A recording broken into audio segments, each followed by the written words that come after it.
Dumaan pala ako sa palengke after work. May mga bibilin din kasi akong rekado para sa lulutuin ko. Mas makakatipid ako kung ako na lang ang magluluto. Medyo pricey din kasi ito kung sa labas ka o-order. Inuna ko nga palang bilhin yung Sprite at yung margarine. Isang maliit na Sprite lang din pala pinili ko.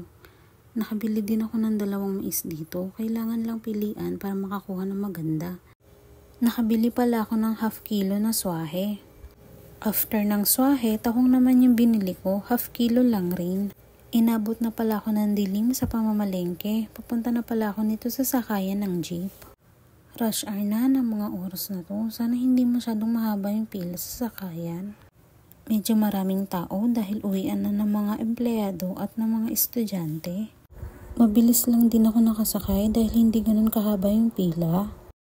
Inumpisahan ko nang hugasan yung mga pinamili ko.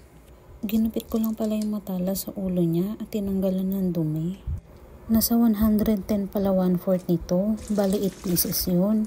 Ginawa ko ng 1/2 yung kinuha ko para hindi naman kami mabitin. Nagpakulo na rin pala ako ng tubig. Una ko palang pinakuluan yung tahong. Sinunod kong pakuluan yung hipon. Pagkatapos ng hipon at tahong, sinunod ko naman yung mais at yung patatas. Nagpainit na ako ng kawali at tinunaw yung margarine. Nilagay ko na agad yung bawang kahit hindi pa tunaw yung margarine para hindi masunog yung bawang. Luto na yung garlic kaya nagdagdag ako ng konting sabaw.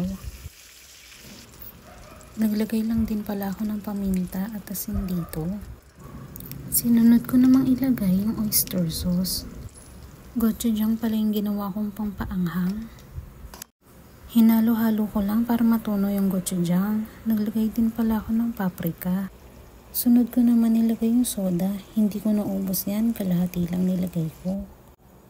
Nung okay na yung lasa ng sauce, nilagay ko na yung patatas, sinunod ko na yung mais, yung tahong at yung hipon.